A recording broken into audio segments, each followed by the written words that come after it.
Today's kindergarten through 5th grade students could graduate and work in an industry using technology that hasn't been invented yet. And coding is the language of technology, and it's more important than ever that our students learn about coding. And here to talk to us about how to spark their interest in coding, we have two educators, Dean Harrod-Saris and Sharon Dayton, both from Detroit Country Day School. Thank you so much for joining us. And tell us a little bit, Sharon, about what makes coding so important for students. Coding is actually a program that you use for all the technology we use today. So everything from your apps, your websites, to your computer software is all run by code.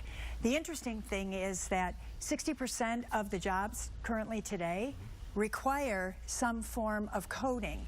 So their children need to learn how to code now, so we're taking advantage of that at Detroit Country Day. All right, and Dean, as we take a look at some of the items you have here, you already have a little guy over here that is moving. Tell us a little bit about that and what it takes to code something like this. Absolutely. So we have over here is an Ozobot, and this is more geared towards our lower elementary, and it makes coding very easy in that you use strips of paper to make the Ozobot do something, and that's what the whole process is teaching the kids a process that goes from start to finish and learning to make something work. So what we'll do is we'll turn this guy on real quick, if you don't mind. Sure. And then we'll put him on the line and we'll see him move. And this is based off of a literacy project where they just read the story about the big bad wolf, and now Little Red Riding Hood's going to make her trek through the forest.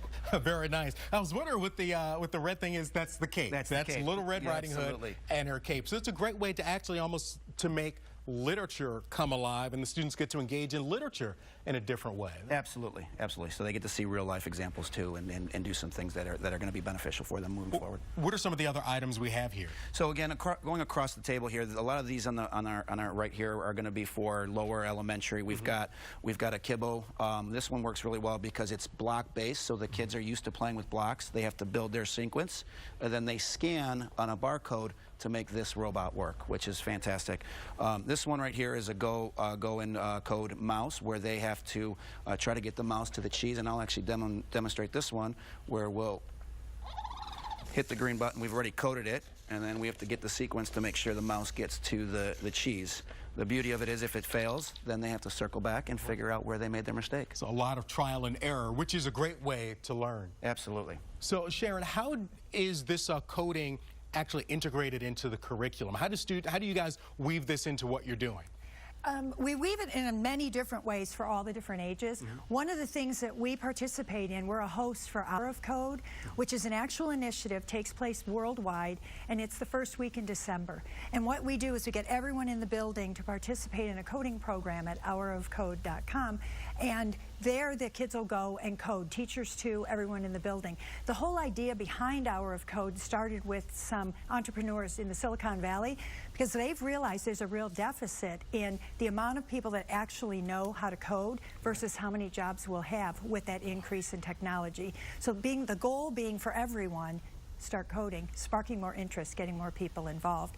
Day to day, we have several programs that we do with our students. We have a STEAM program that all of the kids participate in, everywhere from the lower grades on into the higher grades. And then we do offer after-school programs for the beginners and the intermediate and advanced students. All right. Sharon and Dean, thank you so much. If people would like to find out more information, no doubt they can find it on your website. Absolutely. And that website is? www.dcds.edu.